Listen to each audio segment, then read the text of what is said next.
Chapter 1. The scene unfolds in the courtyard of Dongan High School. Two teenagers are engaged in a casual conversation. One complains that time is passing too slowly, to which the other responds that after quickly finishing tasks, it really can feel like time slows down. Their attention is soon diverted as they notice a convoy of SUVs carrying a group of young men. Girls leaving the school take notice of the guys in the vehicles, admiring their looks. One of the teenagers remarks that they're not even professional hunters, but merely students from a specialized school. His friend spots the emblem on the cars and deduces that they belong to the students of the Hero Academy. A catastrophe had struck the world.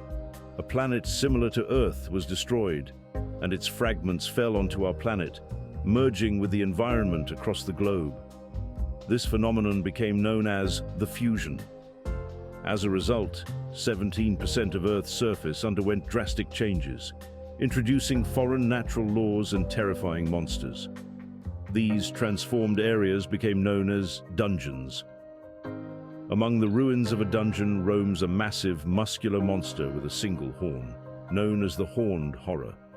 It possesses immense strength and endurance.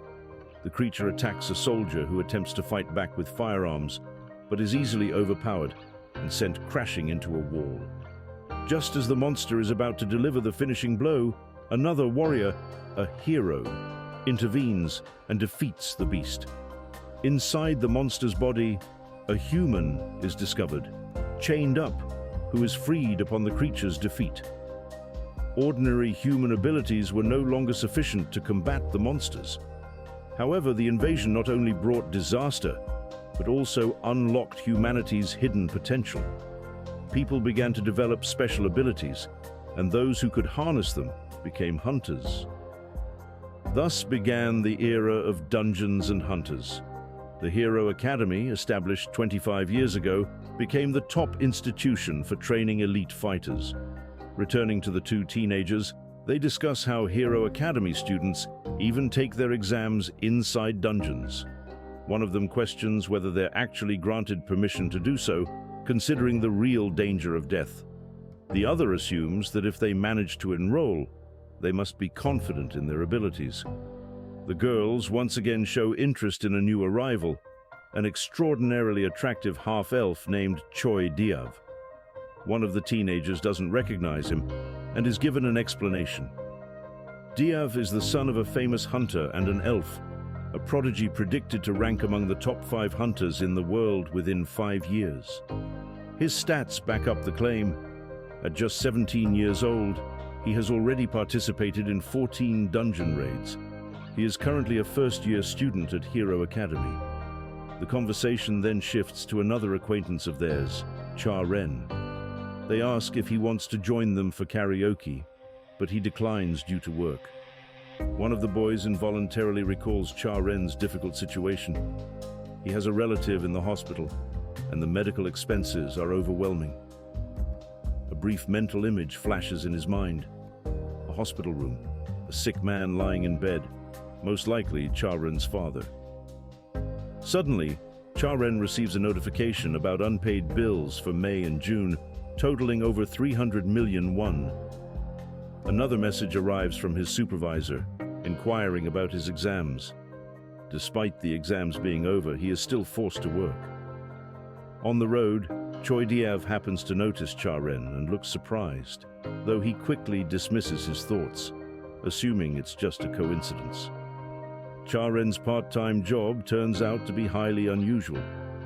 He gets a message from his supervisor about a new job and heads to an abandoned basement.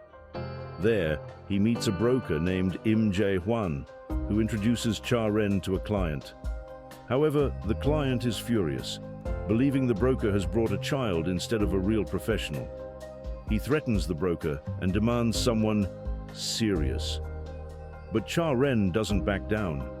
He provokes the client's bodyguard, calling him a former hunter who now works for middlemen. The bodyguard, Lee Pil-gyu, was once a silver-ranked hunter with 81 dungeon raids under his belt before leaving the profession.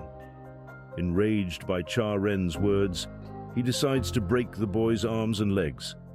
At that very moment, Cha Ren's true identity is revealed. He is not just an ordinary student from Dong'an High School, but a dungeon smuggler with 371 illegal raids to his name.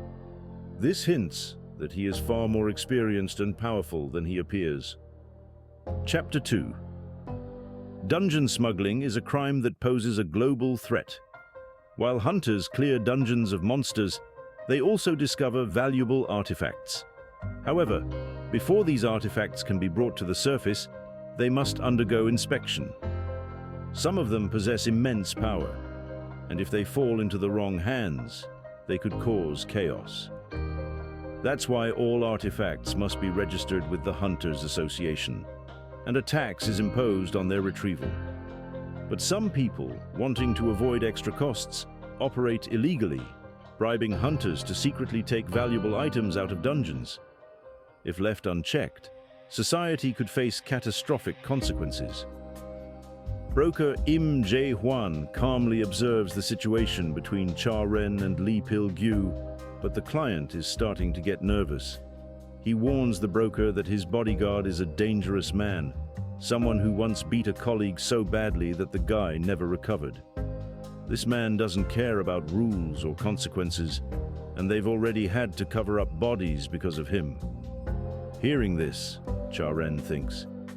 He knows he's not exactly a model citizen himself, but he's curious about a person who kills without a second thought. Lee Pil-gyu, the bodyguard, just laughs and says his former partner was just trash that needed to be taken out. Sarcastically, Cha Ren asks if that means he considers himself trash too. The broker smirks, calling the kid a real psycho. But Cha Ren isn't done. He suspects that the bodyguard intentionally committed a crime to get his hunter's license revoked. Just as he finishes his thought, Lee Pil-gyu suddenly lunges at him, aiming a punch at his face.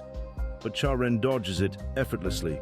Not willing to admit defeat, the thug attacks again. This time, Cha Ren decides it's time to respond. He delivers a light kick to the bodyguard's face. The shock is evident, both on Lee Pil-gyu's face and the client's. Even the broker grins, saying he warned them about the kid's abilities. Cha Ren studies his opponent and notes that he's weaker than expected. Lee Pil-gyu, on the other hand, is just as surprised. He thought he was dealing with a regular teenager, but the kid's reaction, speed, and strength prove otherwise. The broker explains that Cha Ren isn't someone who can be easily beaten. He also assumes that Lee Pil-gyu used to be a tank. Tanks are a special class of hunters who focus on durability and defense.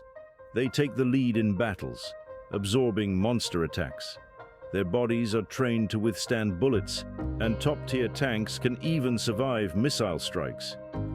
Hearing this, Lee Pil-gyu only gets angrier. He rips off his shirt, revealing his muscular build, and declares he'll put Cha Ren in his place.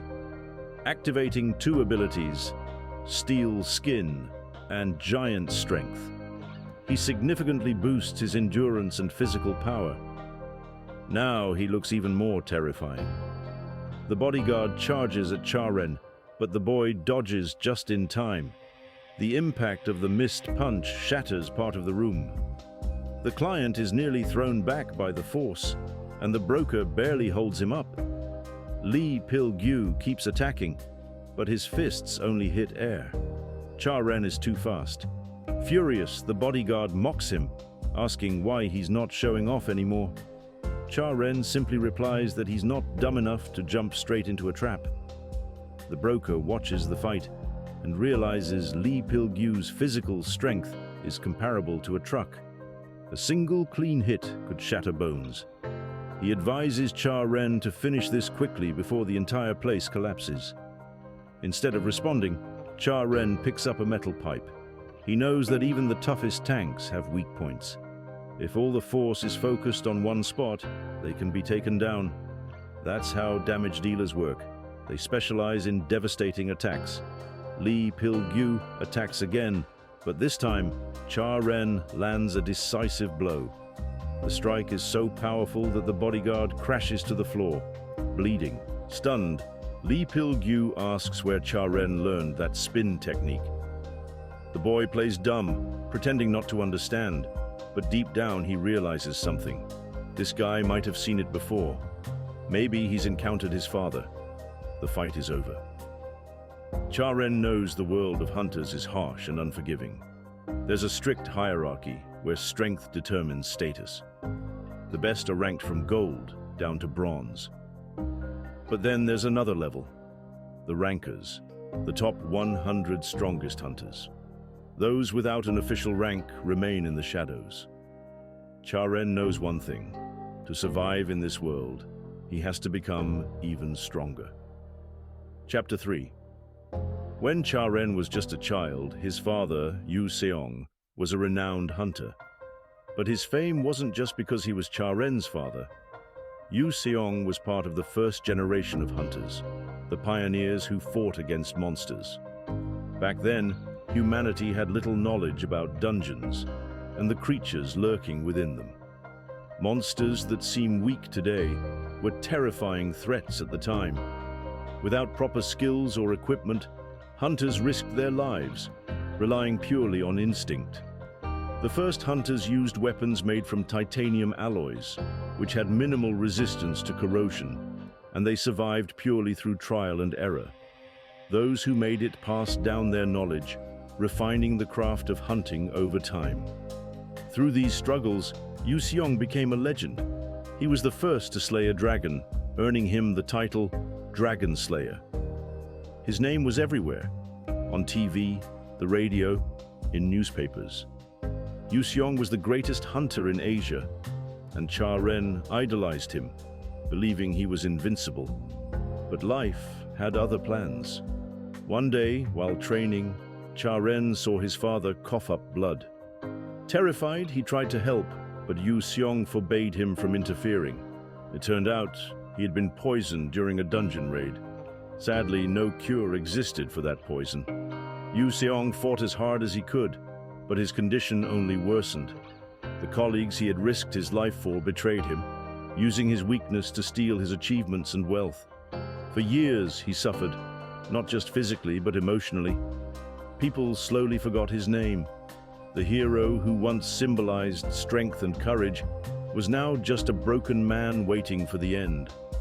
These memories flooded Cha-ren's mind as he looked down at the unconscious bodyguard lying on the floor. He dropped the metal pipe he had been holding and silently rejoined the others. Broker Im Jae-hwan commented that the job had been surprisingly easy. The client, frustrated, couldn't believe his bodyguard had lost so quickly. The broker explained that the man simply wasn't a good hunter. Cha-ren agreed, saying that anyone who brags about beating a colleague is already proving how weak they are. A true hunter only quits for two reasons. Either they get injured beyond recovery, or they die in battle. If this bodyguard was only in it for money, finding a replacement wouldn't be difficult. The broker laughed and then turned to the client, stating that their price had now doubled. The client was furious but eventually agreed. Out of nowhere, Jae-hwan asked Cha-ren if he had ever heard of the sky wasp. The question caught him so off guard that he nearly choked on his drink. His nerves spiked. Was he really about to deal with one? The sky wasp was one of the most dangerous monsters in the world. The largest nest was located in Old Uido, a region classified as one of Korea's highest-level danger zones. The broker explained that even rankers struggled to handle a single wasp, let alone an entire swarm. However, for a hunter of the white rank, the situation was different. Yesterday, a massive raid took place, one that wasn't reported in the media. The government assembled a team of 7 white rank hunters to destroy the wasp nest. They failed to complete their mission, but they did manage to steal the sky wasp's royal jelly. One of the 7 hunters took the rare artifact and smuggled it out in secret. Cha-ren's interest piqued. He wanted to know more about this jelly. The broker explained that it was a highly nutritious substance used to feed the next queen. It had been discovered before, and according to legend, whoever consumed it could literally return from the brink of death. This information shook Cha-Ren. His mind raced with the possibility of acquiring the jelly. He thought of his father, the way the world had discarded him. Maybe this artifact could be his chance to change something. At the same time, he recalled the Starter Stone, a temporary license issued to students in hunter training academies or civilians who wanted to enter dungeons. Without this permit, no one could legally enter a dungeon, no matter its difficulty.